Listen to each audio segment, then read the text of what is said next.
Welcome to another in our series of Kehillat Israel podcasts.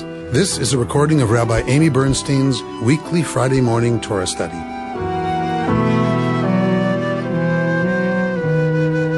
So we are beginning the study of this morning, this wonderful part of our history, this moment of redemption. You can imagine the vast amounts of rabbinic literature that has been dedicated to this scene, this exact moment of our, as I said, our mythic history. It is less for me always the discussion about these narratives. It is always less for me about is it true than when is it true. This, like all other parts of our Torah, are understood by the rabbis to be true at all times.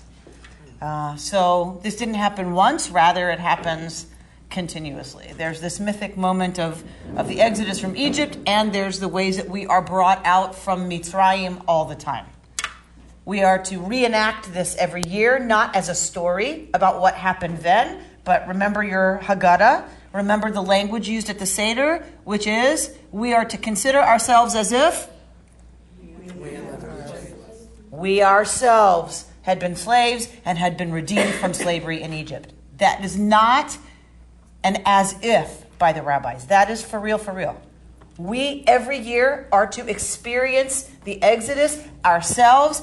We are to consider ourselves as the one who went out of Egypt in this moment, this paradigmatic moment of liberation, of redemption.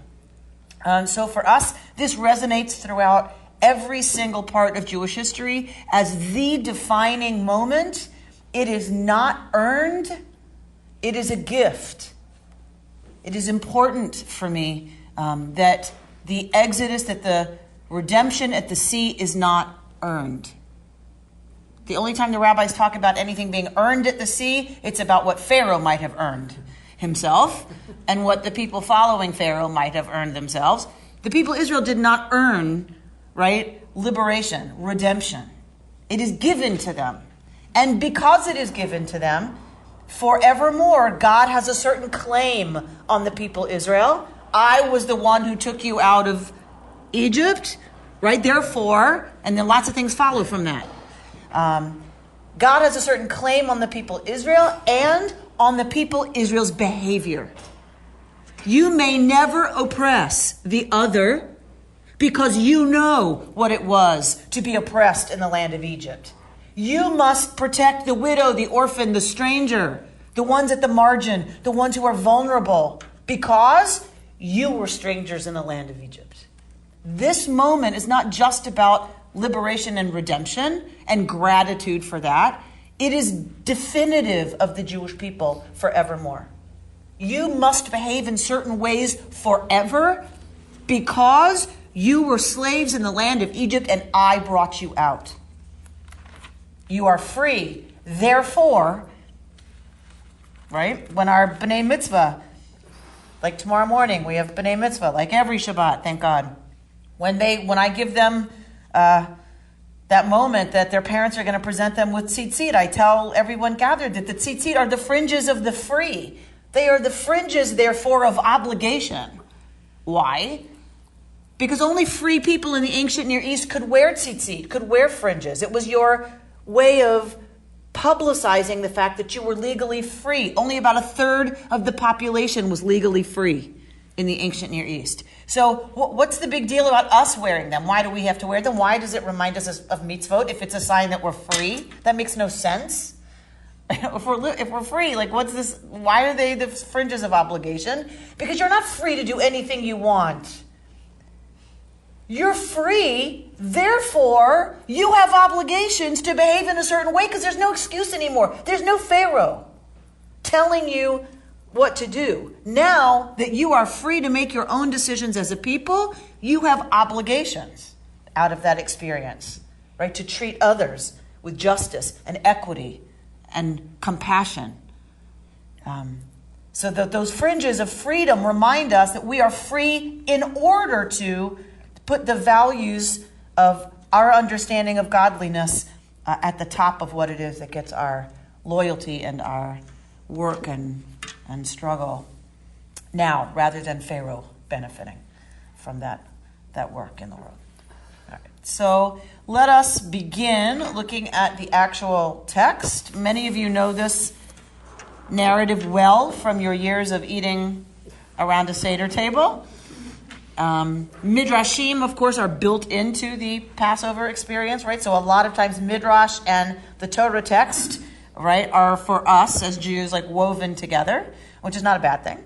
And we're going to today just, pull those apart just a little bit and look directly at the text, and then we'll discuss whatever Midrashim you would like to discuss or that you want to share around this story. All right, so somebody want to begin reading at 17. Now when Pharaoh let the people go, God did not lead them by the way of the land of the Philistines, although it was nearer. For God said, the people may have a change of heart when they see war and return to Egypt. So God led the people round about by way of the wilderness at the Sea of Reeds. Go just a little bit more. Now the Israelites went up armed out of the land of Egypt, and Moses took with him the bones of Joseph, who had exacted an oath from the children of Israel, saying, God will be sure to take notice of you, then you shall carry up my bones from here with you. Okay. So remember, we're at the point where Pharaoh has kicked the people out, essentially, right after the slaying of the firstborn. Pharaoh is overcome with grief and terror, and the whole people of Egypt is wailing because there's not a household in which there isn't someone dead. Adults, children, right? It's horrifying. You can imagine it's horrifying. And so Pharaoh essentially throws the Israelites out. Get out, right? I've had it. Get out. So they go. So they're presumably heading for where? The promised land, presumably. That's where they're going, right? God has said, I'm going to take you out, and I'm going to take you to this land that I've swore to your ancestors. Okay. So, boom, they're heading for Canaan. They're heading for the promised land. So if you look at a map and you start tracing your way up from Goshen, up from northern Egypt to Canaan, ancient Canaan, then there's a pretty logical way to go, which is the superhighway, right, that was used by the Pharaoh to go conquer everything points north. All points north, the Pharaoh used that superhighway to go to travel, whether for war or for anything else. But this was very heavily fortified, right? So the border between Egypt and Canaan would have been heavily fortified. And then you have, in later times, you have the Philistines along the shore. So this is actually a reference to the reality of a later time, that the Philistines controlled the seashore. But at the time of Pharaoh, it would have been heavily populated with garrisons or what do you call small things on the way where his soldiers would be? Garrisons? Along the path, Pharaoh would have had, right, his soldiers. So there was no way that they could have gone that way without having to confront, right, armed other folk. So what is God's fear about that? God, of course, is omnipotent. God could take care of that battle. What's the problem? Why not go the short way? It says they're scared. God was scared we'd turn back if we were confronted with having to go to war. They just saw 10 plagues. They just witnessed the devastation of the greatest empire in their world, in their known history. Why do they in any way, why is God worried about a few garrisons? Yes, and it says that they were well armed too. Even with crossing the Red Sea with 600 chariots, there were 600,000 Israelite men. Usually it's the other numbers, were the 600 chariots. So really, maybe there were 6,000 men for 600,000 men to fight. They could have done it there too. Exactly. So what's God's concern? They were slaves. God's concern is the Israelites, that they'll panic, that they won't. Even after the plagues that they just saw God wreak on Egypt? Clearly, God understands that this people are still slaves, right? They are so flipped out and so used to being batted around, like I think of a cat with a toy or a mouse, right? They're just so used to being beaten, up, and just kind of kicked around wherever their oppressors want to put them. Think of the slave mentality, right? And that God understands this. And right now, God seems compassionate about that. God seems fairly understanding about that, right?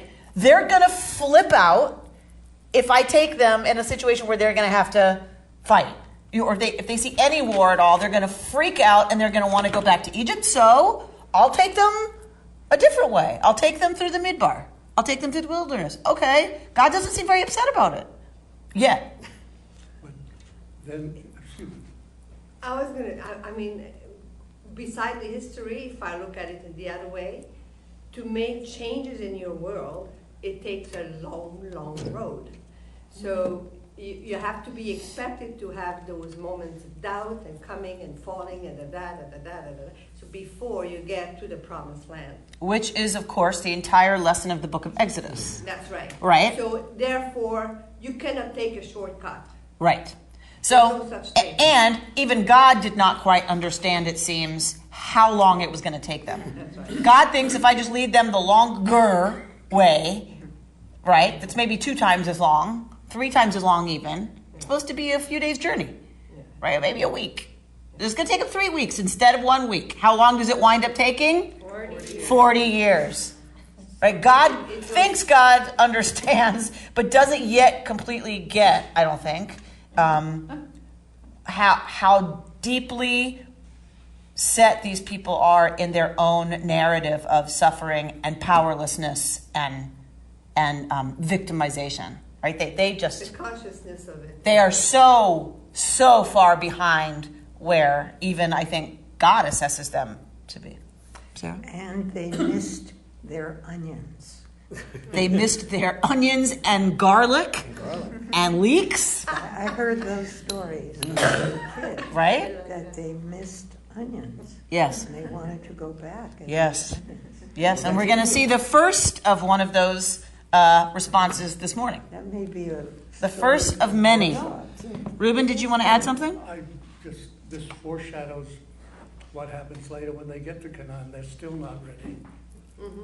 Right? Right. Are we ever? Yeah. Right? That's the question that rings for me always out from this text. Are we ready yet? We've been given the gift of America, 2014. How are we doing? Just saying. You had to ask me that. Right. I'm beginning to think this is human condition, period. That's it. Which is, There's no way. of course, Torah is always about the human condition. Always. There's nothing in here that's not about the human condition. Which is, for me, why it's so glorious and continues to live 3,000 years later. All right. So the Israelites went up armed, right? So it's not like they're completely powerless. They have... the arms? Well, where'd they get the arms? There was this moment of borrowing things from the Egyptians. The jewelry and presumably, right, weapons. But they were told to gird their loins the night of the Seder. Right, the night of the Paschal Lamb. They were told to gird their loins. So, who knows? So the Israelites had gone up armed, and Moshe took with him the bones of Yosef. Remember this when we read this? Yosef says, take my bones with, don't let me be buried here. Right? So it's Yosef who trusts that somehow, some way, this story of Egypt is not permanent. Their dwelling in the land of Egypt is not permanent. How does he know that? Why does he suspect that? Maybe he's been told the stories of his forefathers, right? That they've been promised a different land. Who knows? But at the time of Joseph, they're doing pretty well in Egypt. But Joseph seems to understand this is not permanent. He's had a dream. He's maybe had a dream. Lovely.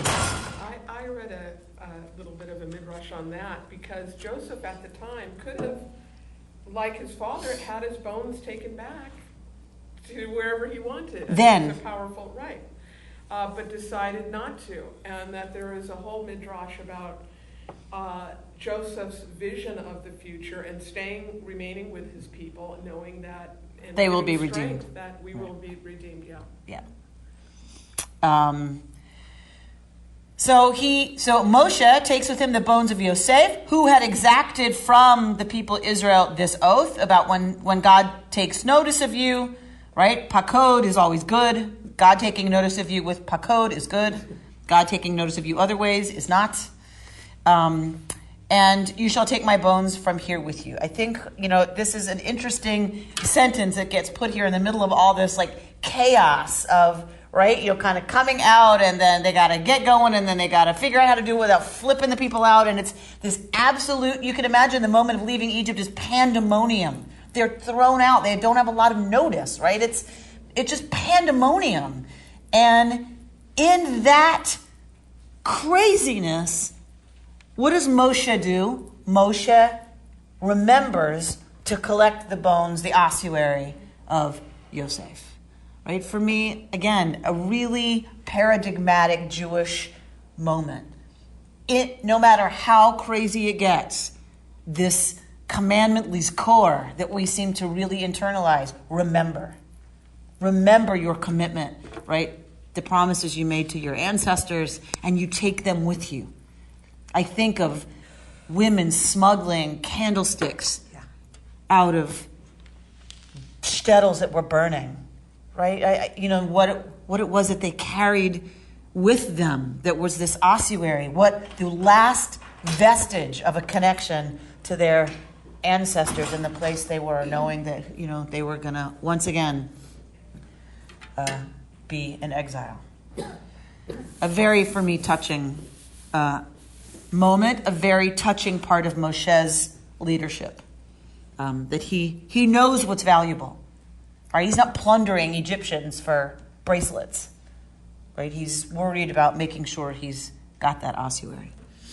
Joseph didn't tell Moses to right. do this. Moshe understands that it's a commitment made by Bnei Yisrael, because clearly this is something that, right, is known, that the Bnei Yisrael themselves as a collective are responsible, all the descendants of Israel. Moshe, for me, is the paradigmatic leader. I'm going to quit saying that word after this.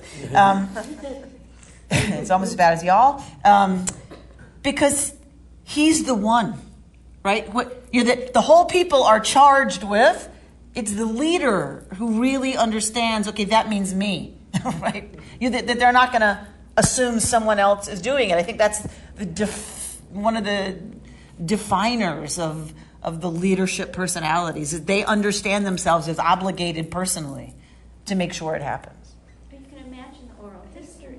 Sure. And the stories that are told, this is the people. Yes, And, I think and so. that's part of it. And a leader will arise and will lead us out and will take the bones of Joseph. I think so, 100%. Didn't you say when you bury the bones, like Abraham says, bury my bones, it's a claim to the land, it's a claim to the place, and he couldn't have any claim over there. Who? Joseph, even though he was, Presumably, he would inherit the claim of Abraham, Yitzchak, and Yaakov. Yeah, that's what I'm talking about. That he would There's a inherit. connection there.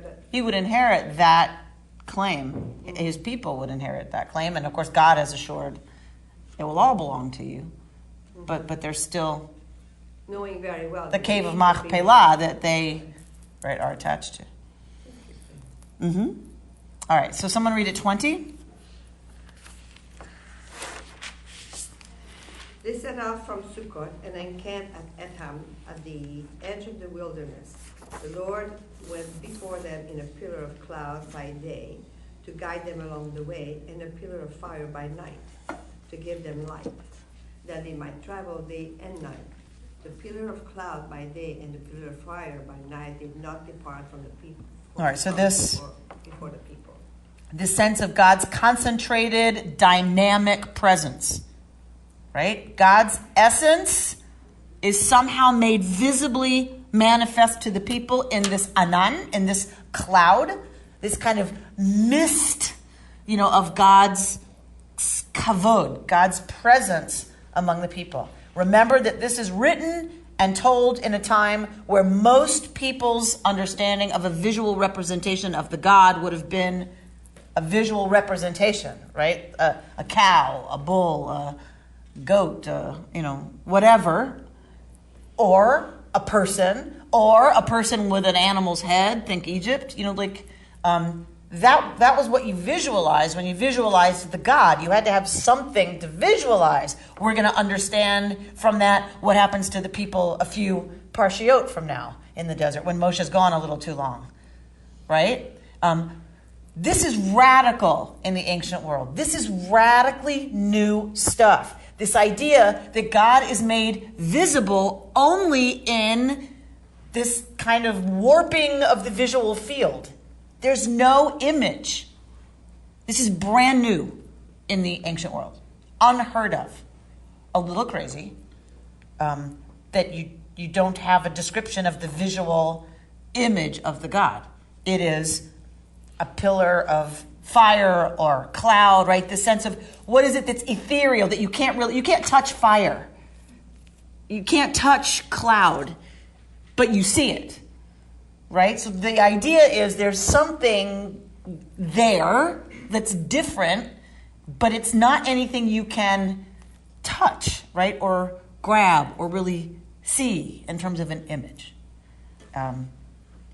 We take it for granted, but this is a very, very new understanding of the God. And that is that it is beyond the physical. It is beyond the visible. It is almost, if you want to say it, impossible to visualize what the Israelites understand Yud He Vav He to be. That is new in the world. It's also interesting that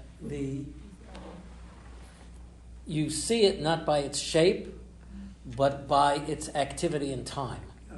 Lovely. In other words, the way you understand it is by, this gets to process theology, the way you understand it is by its process of movement and what it does, not by its shape. Not by what it is. At any given moment, but by what it is becoming. Yud He Vav He. That is the definition of Yud He Vav He. Sounds like Einstein already. Right? Ehyeh. God says to Moses, Ehyeh. When Moses says, who am I going to say sent me? What? I need to know the name of the God. If I'm going to go tell these people the God sent me, I got to know your name. You have to. And God says, what? Tell them, Ehyeh sent you. I am becoming. Ehyeh's future tense. Tell them, I am becoming sent you. Okay, right, but we're not in that part, so we have a lot to do here, so we're going to stay here. Amy, focus. 14, somebody want to read it, chapter 14. Adonai said to Moses, tell the Israelites to turn back and encamp before Pi Hahiroth, between Migdol and the sea, before Baal Zephon. You shall encamp facing it by the sea. Pharaoh will say of the Israelites, they are astray in the land. The wilderness has closed in on them. Then I will stiffen Pharaoh's heart, and he will pursue them, that I may gain glory through Pharaoh and all his hosts, and the Egyptians shall know that I am Adonai. Okay, lovely, Margot. So we often don't dig in here. So I just want to dig in for 1 second to give you like the real sense that the people are moving in a direction. A lot of people, right? The mythic moment, the mythic understanding of this is that a lot of people are moving towards this journey in the wilderness, right? Towards Canaan. When Pharaoh, right, is having his kind of stuff go on, kind of recovering from having, this terrible experience of the death of the firstborn, has sent the Hebrews out. Pharaoh's having a moment of kind of coming to what's happened. And in that moment, God seems to understand things are about to change on the ground. He's having remorse. Pharaoh's having remorse. So God we haven't heard that yet, but God seems to know something's up because God says, tell the Israelites to turn back. Why? Why turn back? Like, what's that about, right? So clearly God, something has shifted. God turns the people around. Now imagine what that feels like to the people. Like, excuse me? 600,000, even if it's, 500 people. You got a big group of people moving in one direction who are a little panicked, who are spooked, who are slaves, who don't know how to make a decision for themselves, certainly are not an army, certainly are not trained, and they're moving, and now you tell them, wait, stop, turn around, and go camp back that way? What?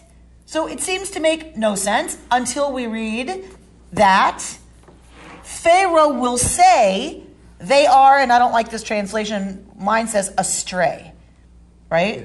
I don't like that translation. Nevuchim, that Pharaoh will say, Livnei Yisrael nevuchim heim. He'll say about them, they're confused. They're lost. They're disoriented. They don't know where they are. They don't know what they're doing. They're wandering around. Shut in. How are they shut in? How are they trapped? Because they've got the sea, they've got the wilderness, and then they have the border garrisons. They are, if they turn around and come back and stop, Pharaoh will perceive them as being stuck. Sitting ducks. It's a trap for Pharaoh. Yeah, because ostensibly Pharaoh doesn't know that God's planning all of this. Correct. That he's led them there. So, because otherwise this doesn't seem to make a lot of sense. But God is saying, turn around and go sit down. You're going to be bait. God is baiting the trap, knowing Pharaoh will not be able to resist. Right? They have pulled one over on him, and now he hears they're sitting there because they can't proceed. They got the ocean, they got his army, they got the border guards, and then they've got the wilderness. They're stuck. What will he do? God seems to be pretty sure what Pharaoh's going to do is attack. You're one of these Israelites who's just been told to turn around and go camp. What do you think about that plan? Not very good. Not very good. But interestingly, what are we told? Vayasuchen. They did it. They were slave mentality. They were slave mentality. They followed orders. And they were tired of marching and Maybe they were having all tired this of stress schlepping not and knowing the where stress of fleeing. They what? They wanted some of that matzah that they were smelling baking on the planks on their shoulders. Sure. With a little maror. Right. So, vayasuchen. They did it. All right. Verse 5. So are we to assume they didn't because they had faith? Margot, that would be a fantastically Jewish reading of this, right? To say they had, this is a very rabbinic reading, they had faith that God would fight for them. That would be the optimistic reading.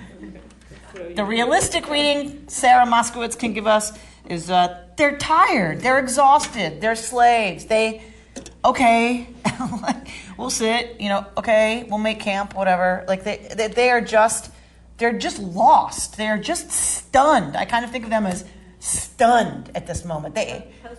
Post-traumatic shock. They're completely flipped out. They have no idea what end is up. So they just follow the leader, right? You take any social animal that lives in a pack and give it a strong alpha, and every dog in the pack relaxes. As long as there's an alpha, right, they relax. That seems to be where they are at this moment, is somebody's stepping up. I mean, it doesn't always hold true. They're gonna round on that alpha later, aren't they? When they feel insecure. But right now, it's like, okay, somebody knows what's going on. Somebody's taking charge. Okay. And they, and they do it. All right. So verse 5. When the king of Egypt was told that the people had fled, Pharaoh and his courtiers had a change of heart about the people and said, "What is this we have done, releasing Israel from our service?" He ordered his chariot and took his force with him. He took 600 of his picked chariots and the rest of the chariots of Egypt, with officers in all of them. Adonai stiffened the heart of Pharaoh, king of Egypt, and he gave chase to the Israelites. As the Israelites were departing defiantly, the Egyptians gave chase to them. And all the chariot horses of Pharaoh, his riders and his warriors, overtook them and camped by the sea near Pi-Harithot before Baal-Zephon. All right. So it was told to the king of Egypt, right, that the people had fled. Vayahafech levav paro ve'avadav el ha'am. And their hearts flipped over, right? They completely flipped around about the people. And now comes this wonderful line that Aviva Zornberg riffs on in this amazing way that only she can. This line, Mazot asinu, what is this we have done? And she calls ma, this question, what? She has pages and pages on this word that she believes is the ultimate challenge, right, of, what is this that you've done as a nation? You've let the Israelites go. I will give you her discussion of that word here before you leave today. It's the only page of Aviva Zornberg that I'm going to give you. I'm going to give you a packet. Her page is on this very word. From the previous page, it got cut off a little bit. Has released the Israelites from Egypt. Pharaoh and his subjects realize that what they have lost. So when you read that and you go, excuse me, we're starting in the middle of a sentence, it's about this. It's about ma, right? And then she's going to give you a midrash. What, is this that we've done? And then you'll read what she has to say. It's fantastic. But this moment of, right, that Pharaoh gets it, that something's happened, that it's like, vai, says the midrash. Vai. Vey, right? Oy vey. What have I done? Okay. So he knows he realizes what he's lost. He's not just lost slave labor. That is not the point. For the literature, the rabbinic literature, all of the midrash, the exploration is about the relationship, interestingly enough, between Pharaoh and God. Pharaoh's lost a relationship to Yud-Heh Vav-Heh. He was a big guy when he was the enemy of Yud-Heh Vav-Heh. When they were doing battle, Pharaoh was the big guy, right? Now, Pharaoh's nothing. And it's this moment that is so brilliant that the rabbis play on, that's what Pharaoh's upset about. He's lost being the star of the neighborhood. God's no longer in dialogue with Pharaoh. God's gone. And it's like, what? Right, I'm not important anymore. You're not fighting with me. I'm not important anymore. I'm nothing. And that this is what terrifies Pharaoh and makes him regret what he's done, and he goes to get the people back. And you can imagine that here's the ancient world's superpower, right? Egypt, this little slave people and their unseen slave God of the slave, has beat them. And Pharaoh's alive still to see it. What that does to his ego, and also just embarrassment and his viability as a leader, has been shattered. So Aviva Zornberg goes to this point when she says, after this moment, the effect is to move beyond the world of facile rationalizations to become aware of incongruities, gaps between the public narrative and the inner debate. The public narrative is we are the most important, powerful empire ever in the history of the universe. This moment of is this identifying of the gap between the public narrative and the reality. Think of when we went through shock and awe and then didn't kick the butts of the enemy. We had to do a serious ze asinu. What is this we have done?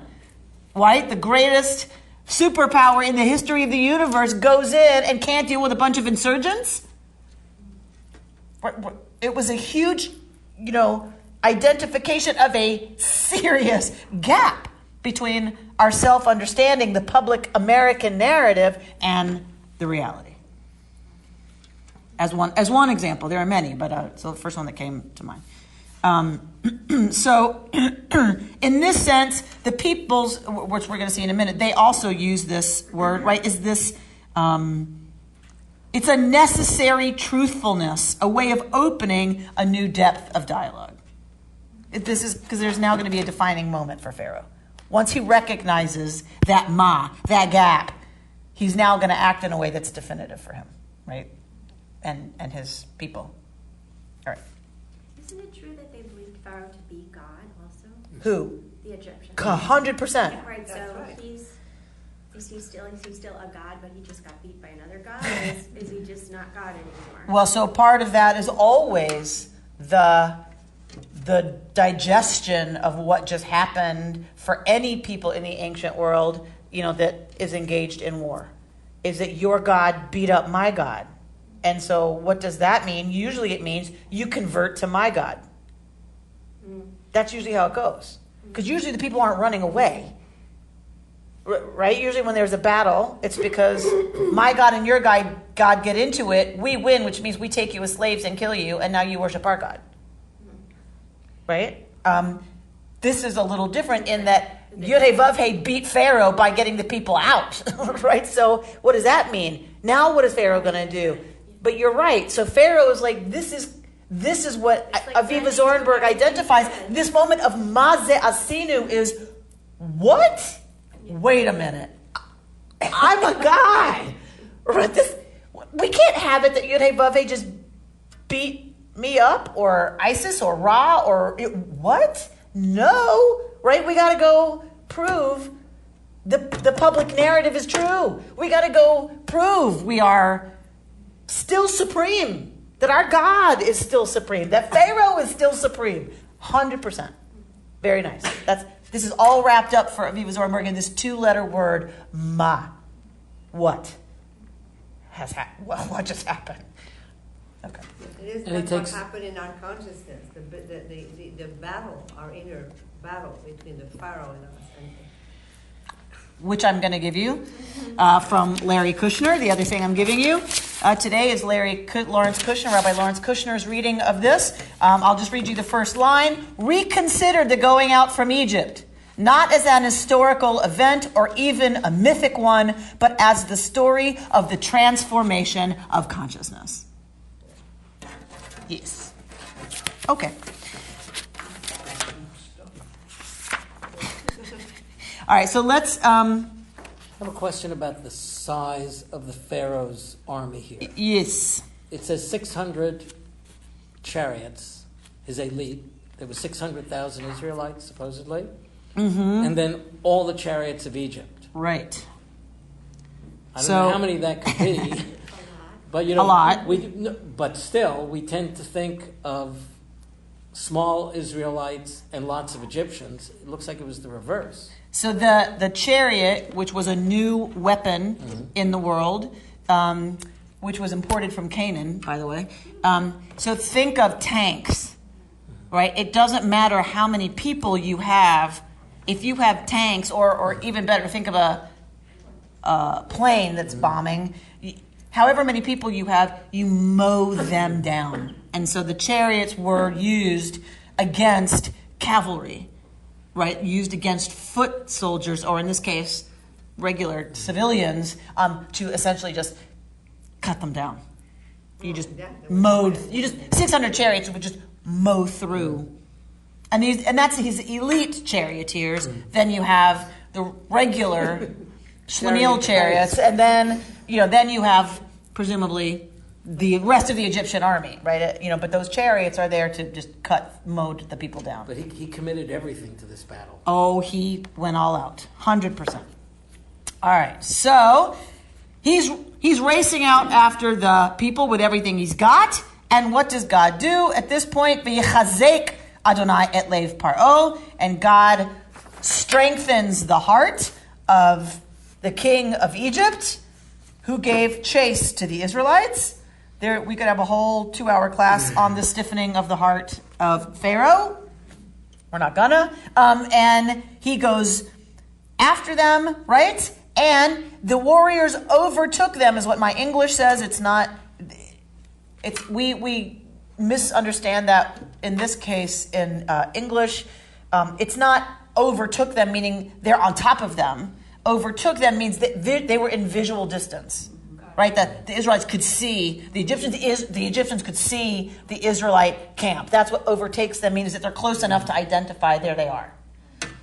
So, dun, dun, dun, dun, right? You know, the Egyptians come thundering with their tanks and their warplanes, and they see the people camped, right? So that's where we end that paragraph of Torah. What happens next? Verse 10.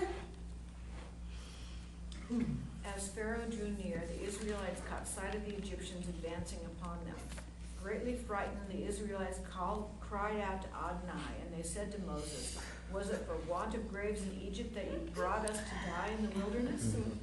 What have you done to us, taking us out of Egypt? Is this not the very thing we told you in Egypt, saying, 'Let us be, and we will serve the Egyptians, for it's better for us to serve the Egyptians than to die in the wilderness?' But Moses said to the people, 'Have no fear, stand by and witness the deliverance which Adonai will work for you today. For the Egyptians whom you see today you will never see again. Adonai will battle for you, and you hold your peace.'" All right, this is a fantastic scene. One of my favorite scenes in Torah, and the scene and the paragraph that comes next. Fantastic. It doesn't get better than this. So Pharaoh and his army are drawing near. The Israelites catch sight of the Egyptians advancing upon them. They cry out to God. And then what do they do to Moshe? They turn on Moshe. It's a very Jewish thing. Very Jewish. Right? That's the whole way it's presented. Right? This is it. This is where it starts. Our self-understanding is right here. They turn on Moses and say, "Was it for want of graves in Egypt that you brought us out here to die?" So this very stinging irony of what was Egypt known for? What was their religion known for? Preserving bodies. The death cult. Egypt is the death-obsessed religion, right? We preserve the dead body, and then it's all about the afterlife and death and worshiping the dead ancestors, and right? It's all about death, death, death, death. Mot was one of the biggest gods of Egypt. Death, right? So in this death-obsessed culture, what do the people turn on Moshe to say? We could have died there, right? There was plenty of death. There was plenty of stuff going on about death back there. You took us out to die here? We didn't even have to walk. Right? Right? So this, imagine Moshe, right? Like Moshe has saved, has been the agent of God's salvation of these people from this death-obsessed place where they were tortured and oppressed and whatever. And they're like, we could have died there. What have you done to us, taking us out of Egypt? Is this not the very thing we told you? We told you in Egypt, leave us alone. We'll serve the Egyptians. It's better for us to serve the Egyptians than to die in the wilderness. When did they say that? Where did they say that? We have no record. No record of that conversation.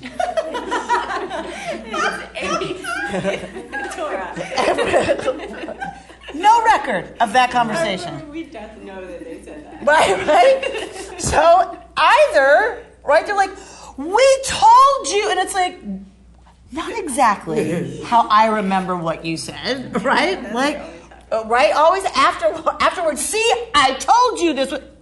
Right. So, or maybe they were whining already in Egypt and saying, like, no, leave us alone. Don't rock the boat. We're going to serve the Egypt. We don't know. Either there's a tradition that's lost, or in this moment, the people are very creative about their memory about what they said to Moshe when they were in Egypt, which is both are very human, right, reactions. That a slave is going to say, no, I don't want to rock the boat, because that's how they're oriented to the world now, as victims, as powerless, as, you don't rock the boat because it only makes things worse.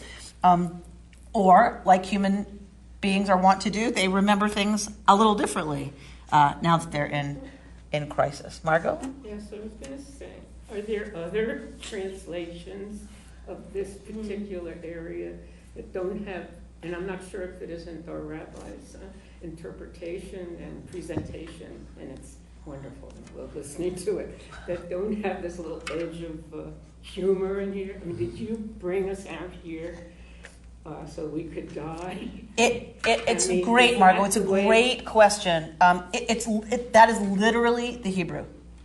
That it's literal, right? Is that they say literally, right? Why from Mitzrayim lakachtanu did you take us, lamut bamidbar, to die in the desert? Mazot asita, what is this you have done? The same ma ze asinu. What did Pharaoh just say? What is this we have done? What does the people Israel say? Same exact formula, but to Moshe. Not what have we done following this guy. Do they take any responsibility? Zero.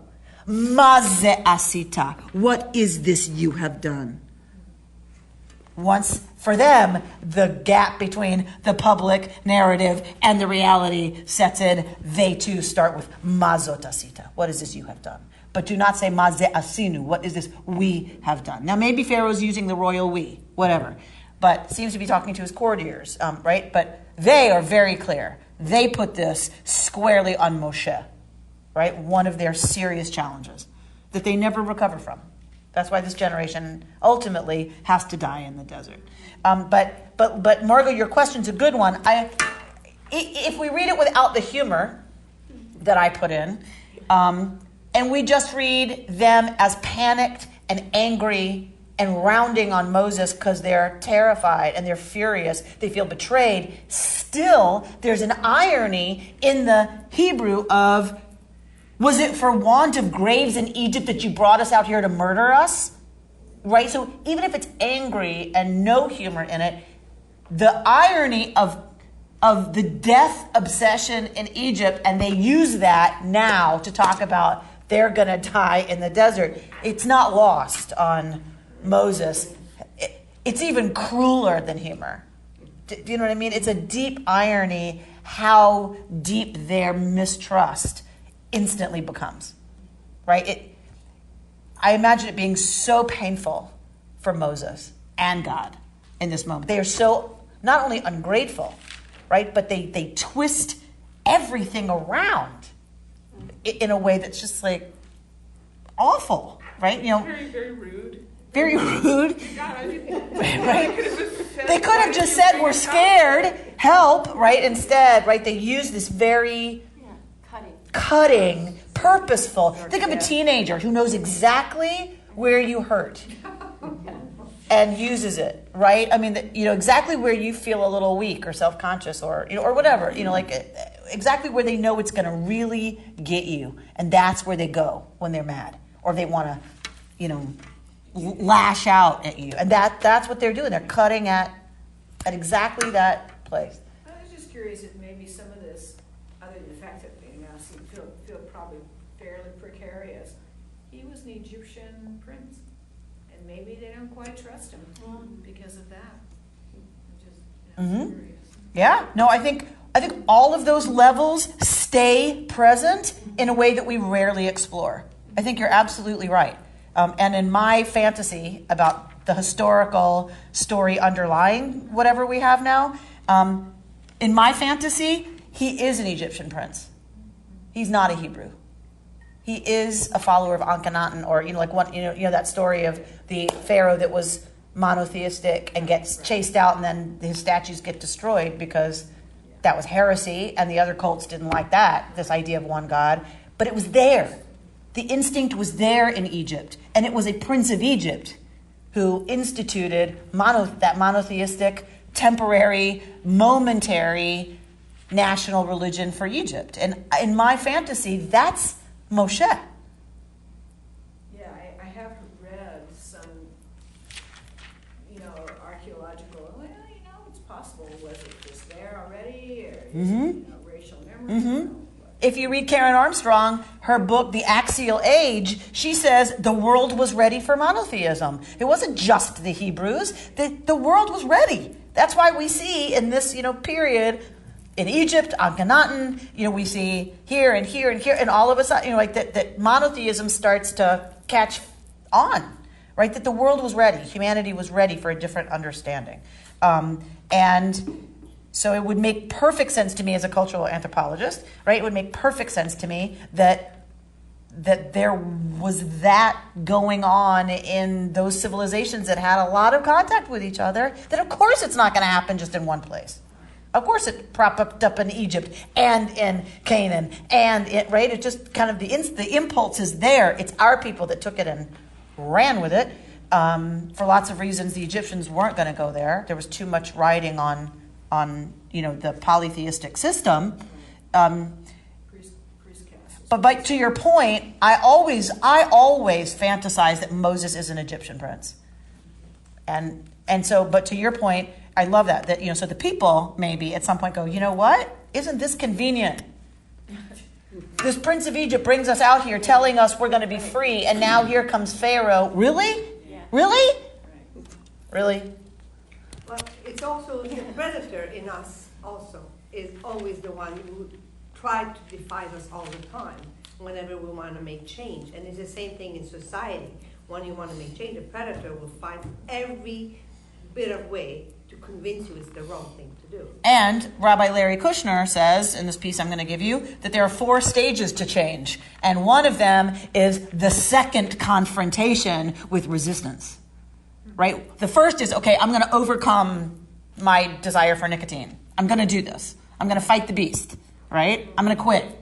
Right? And then, before there's real change, there has to be, okay, I quit, and now there has to be a second confrontation with the beast. There has to be. For me I have to confront it again before I'm really going to now be able to overcome it. And that this is that moment for the Israelites. Right? That they're confronting, they thought they'd never see Pharaoh again. And what happens? They are confronting Pharaoh and his army once again. The resistor in us that doesn't want change. Whenever we want to do something good or bad. That's right. That's right. And that will scare us to death. Do it. You cannot do it. You can't do it. And when you fail, it's going to be so much worse than right now. If you risk this, when you fail, it's going to really stink. Right? And here we go. All right. So what happens? All right. Oh, this is fantastic. So they are flipping out, right? And they have just rounded on Moses. Moses, in this incredible moment of self-restraint and compassion and understanding, says, what? Have no fear. It's all right. I know you're scared. Someone rounds on you and says, really, Amy? Great decision. Now the synagogue's going to lose $16,000. Fantastic. Right? Who has the ability to stand still, take a deep breath, and say, okay, I know you're scared. This is going to be okay. I'm going to make us $36,000. Right? So, wait. When you're rounded on as the leader, right, your instinct is to say, excuse me? Do you understand? For Moshe to say, do you understand what I've sacrificed for you? Right? But he is truly the leader in this moment and says to them, he doesn't respond to what they said. He doesn't respond to their accusation. He responds to the teenager out of deep and abiding love, trusting that they're going to grow up into a sane human being at someday, and says to them, I know you're scared. It's going to be okay. Right? Doesn't react to what they said, responds to what he knows is happening for them. So he answers what's really going on, which is that they're afraid. So he says, don't be afraid. Stand by and witness the deliverance which God will work for you today. For the Egyptians whom you see right now, right over there, you will never see again. God will battle for you. You hang in there. Right? Just hang tight. Right? But a little more powerfully, right?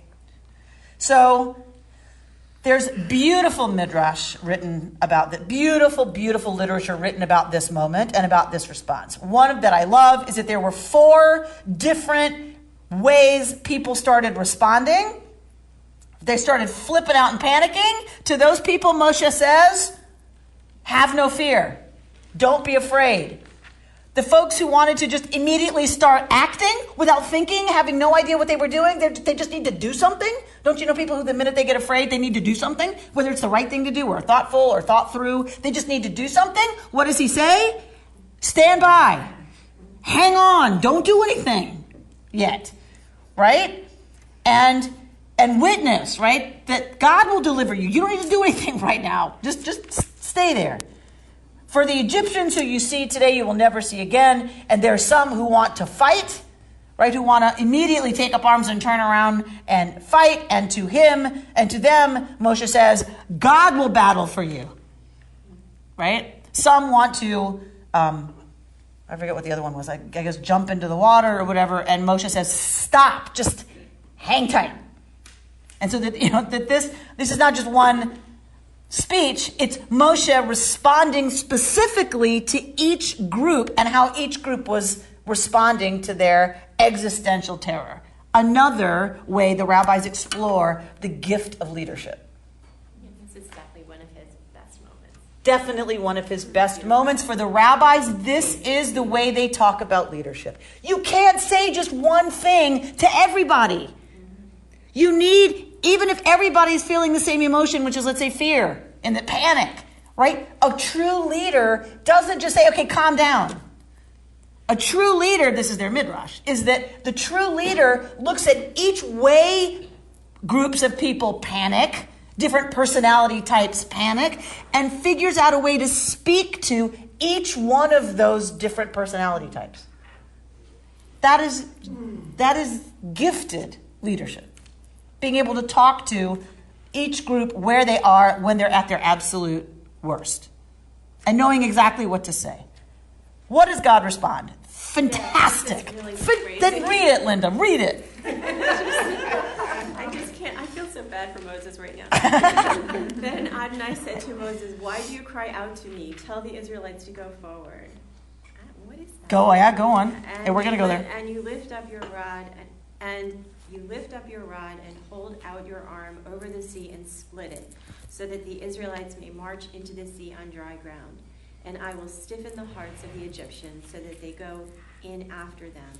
And I will gain glory through Pharaoh and all his warriors, his chariots, and his riders.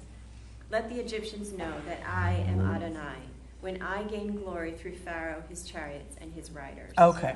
So here we have the people are crying out to God.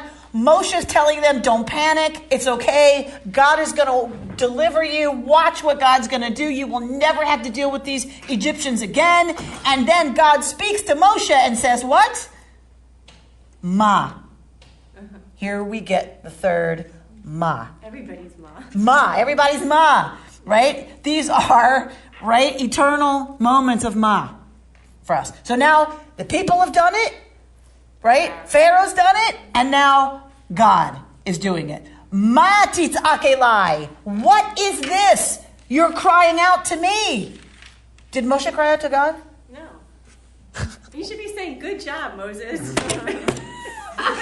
So Linda's like, poor Moses. He's talking to the people. He's like the worst example of middle management. Because he can't win. You can't win. He cannot win. Right? So, poor Moshe. So, Melinda's saying, poor Moshe, he's trying to comfort the people. He's talking about how great God is and how God is going to defend them and take care of them and beat up the Egyptians. And God turns to Moshe and says, what is this business that you're calling out to me? Tell the Israelites to move forward. So, for the rabbis, they just read a huge chasm right here, right? Into which that chasm is filled with so many amazing interpretations. It's just beyond wonderful. So one of them, do you remember, who do the rabbis attribute with going into the sea first? Nachshon ben Aminadab, one of the most famous midrashim we have. Is at this moment, the people are flipping out. Moshe's trying to keep them calm. And meanwhile, one Israelite, right, Nachshon ben Aminadav, walks into the water, right? So there's many ways that the story gets told. One is that all the tribes are arguing who's going to get to go first into the water, right? Reuben, I'm the oldest. This one, no, but I did that, right? So which tribe is going to get to go in first? In that same midrash in the Talmud, I love this. In that same midrash, here's 2 lines about each tribe is arguing who's going to go first. Next line of the midrash. Each tribe was arguing about they don't want to go first. Each tribe is actually arguing, I don't want to go, you go. No, she's the oldest, make her go. She's the bravest, make her go, right? So in the same midrash, 2 sentences apart is everyone's arguing who gets to go first, and no, the argument is who has to go first. I don't want to go first. So anyway, so the 2 versions of the midrash are right there together, but they both end the same way, which is during this arguing, Nachshon ben Aminadav walks into the water, and it is when the waters, close off his airways. That's the moment that the miracle is effected, that the waters part. So one midrash is that God is answering Moshe because Nachshon is drowning. So God says to Moshe, excuse me, Nachshon is in the water drowning. Stop talking. Quit talking to me or about me or whatever, and raise your arms. He's going to drown. Another midrash is that actually Moshe turns and prays to God at this moment. The people are flipping out. He says to them, hang on, God is going to act on your behalf. And then Moshe turns to God and starts davening. The rabbis have Moshe davening, right? And merciful one, help your people. And he's going into this very lengthy davening. And God says, Moshe, there's a time for long prayer and there's a time for short prayer and action. This would be the time for action. Stop praying. Which, think about it. That midrash is written by whom? Rabbis. Who do what? Pray. All day long. That's all they do. They pray or study. When they study, right, they're studying all day long. And what do they have God say? Quit praying. Go do something. That is radical, right? Right? We tend too often to see the rabbis as monolithic, right? And as kind of out of touch. That's a self-critical midrash, isn't it? About what the human tendency, read the rabbis, what our tendency is to do is to pray and then not do anything. How amazing, how insightful of the rabbis that they understood this, right? The other that I love is that God is saying to Moshe, tell the people to move forward, right? Tell me about this moment. They're flipping out. Pharaoh's back there with a bunch of tanks, right? The people are freaking out, and God says to Moshe, what? Walk into the water. Tell the people to move forward. What does that look like? Suicide! What? Why doesn't it say, hold your arms up, hold your rod up, let me part the waters so that the people can go forward? What is wrong? This is wrong order. Tell them to move forward. What? They're going to move forward into water? Really? I don't know how to swim. I don't know how to swim. I've got kids. I've got gold bracelets. They're heavy. Like what? Why? Why?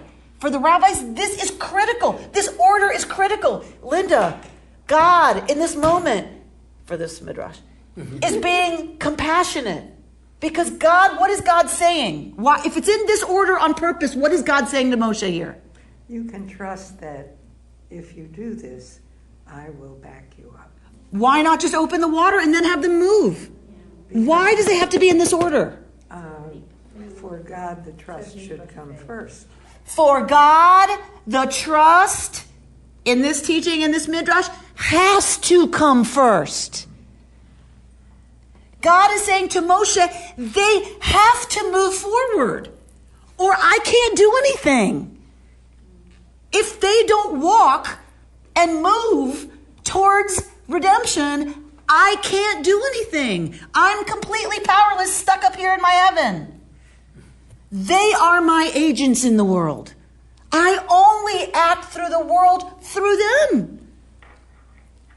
They have to have emunah. They have to have faith. They have to take some movement, some personal action towards proof of emunah, or the miracle cannot happen. It is only when we are ready to walk into the sea that the path can open. There's no other way.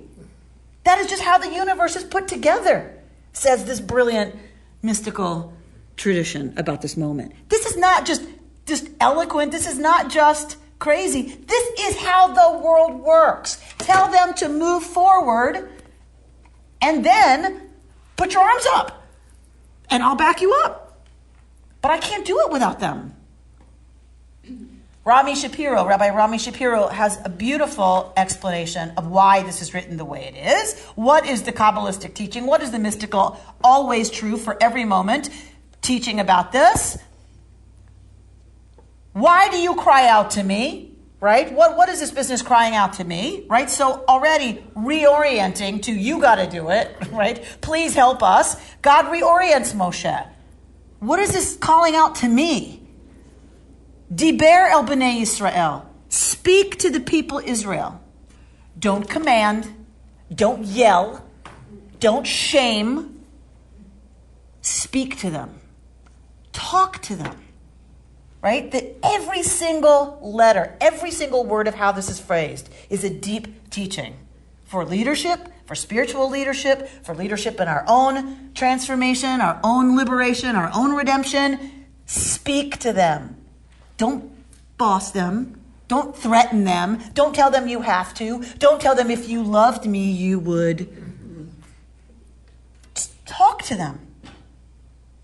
Vayisa'u. Talk to Bnei Yisrael. Vayisa'u. And the actual Hebrew here is, it's not tell them. It's, speak to them and let them move forward. Don't drag them. Don't nag them. Don't beat them from behind. Don't scare them into it, right? Speak to them and let them move forward. Let them move. It's a very different way of understanding than tell them to go, right? Is just talk to them and then let them move. Get out of the way. You can speak, you can offer what you have to offer, then you have to get out of the way and let them move.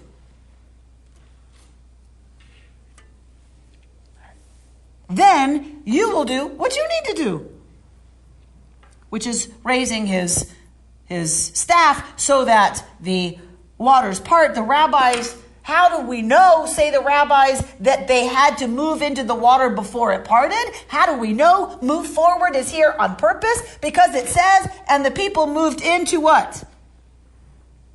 They moved, we haven't gotten there yet. Did we? Yes, we did. Vayava'u b'nei Yisrael b'toch hayam bayabasha. And so the people came into the yam. What's the yam? The sea, the water, bayabasha, on dry ground.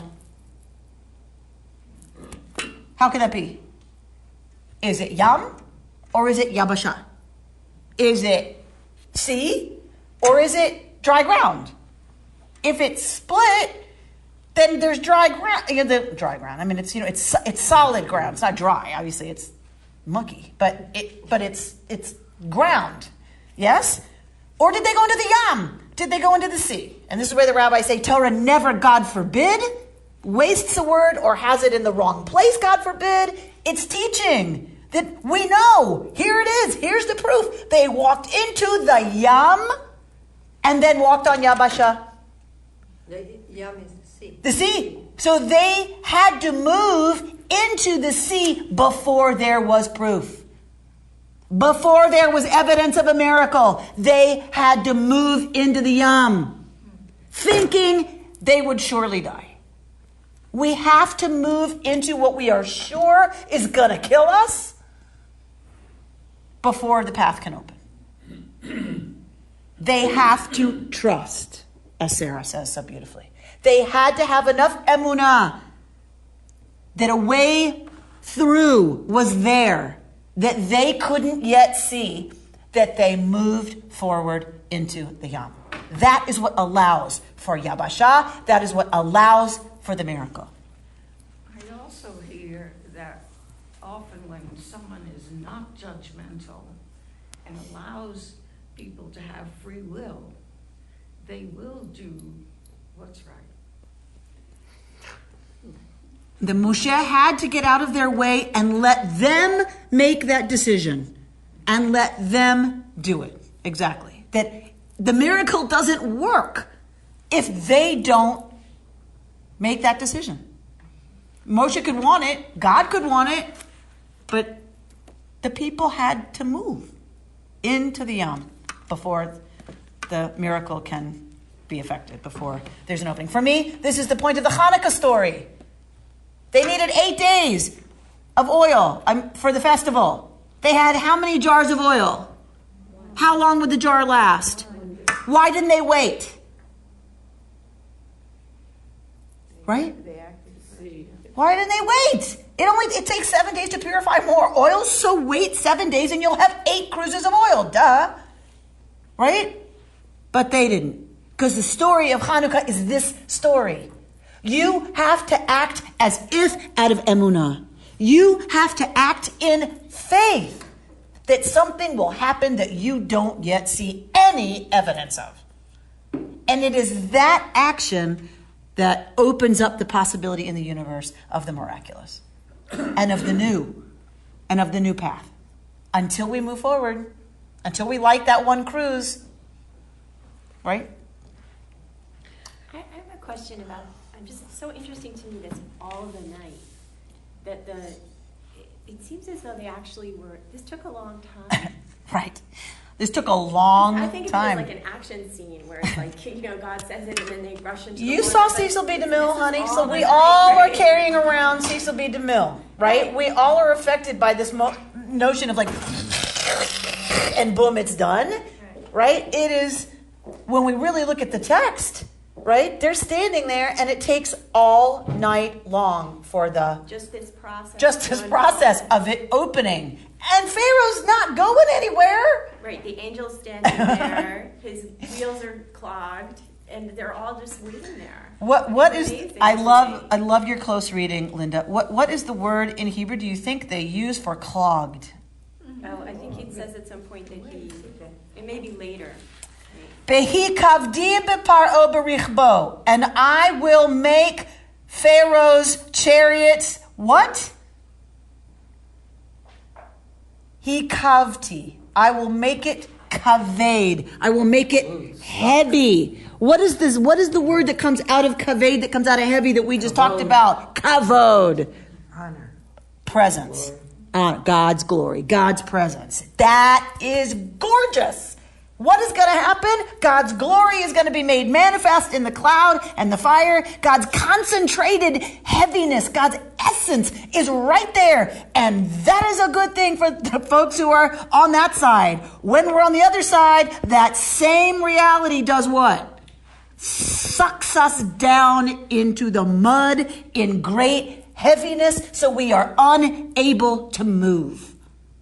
Your choice. Your choice, humanity, always.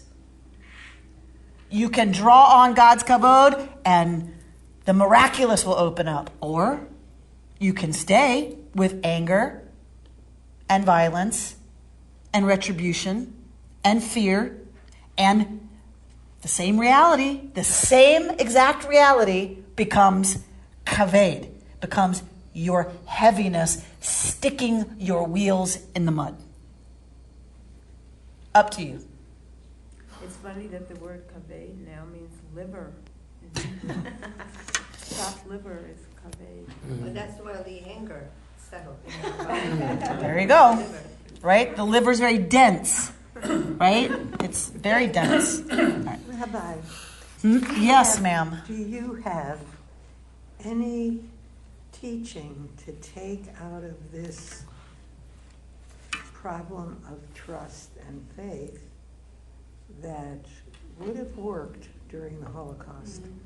Because as I listen and think about it, what comes to me is an image of the Radziner rabbi on a truck being taken to the trains and telling people to pray and have faith.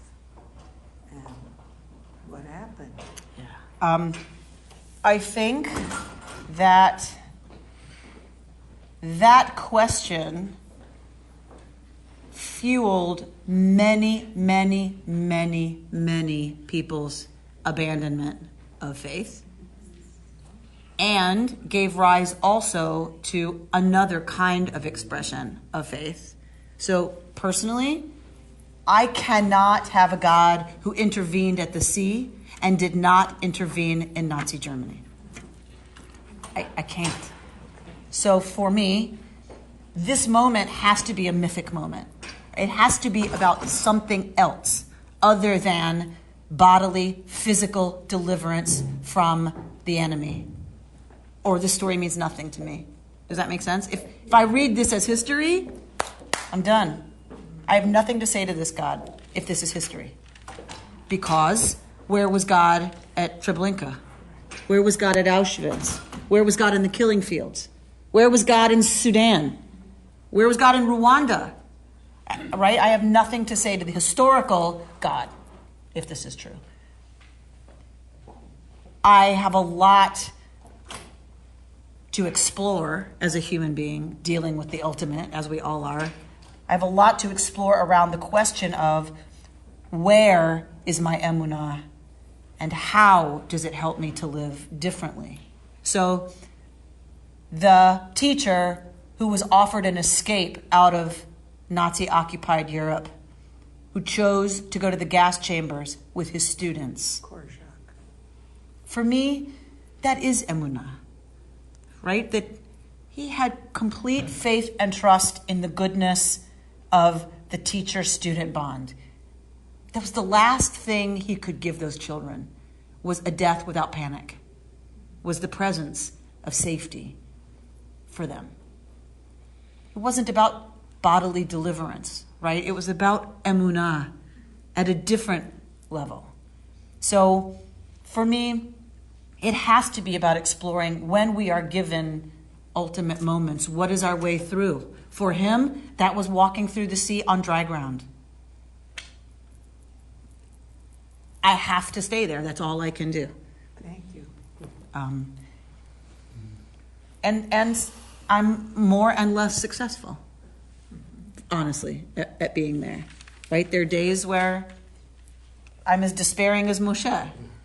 And I don't mean to say I'm the leader of the... I'm, just kind of going, really? Like, what? Or the people. Actually, I'm the people most of the time. Right? Like, really? This is what we get? Right? How many asked in Nazi Germany and in all of, that horror? How many of them said, really? We're the chosen people? Was there a lack of graves somewhere else that you brought us to the Nazis? Really? I mean, I think that is as much a response, right, as anything else, and it's probably the most common response. So many, as you know, left entirely, said, I want nothing to do with this anymore, any of this. Because that's the response. You brought us out here to die? Really? Thank you. Choose somebody else. I'm done. It was the very, very, very few who had the ability to move forward anyway, right? And stay in some kind of relationship to the ultimate, to what they would call God. You've been listening to Rabbi Amy Bernstein's Friday Morning Torah Study from Kehillat Israel in Pacific Palisades, California. For more information, go to our website, www.ourki.org.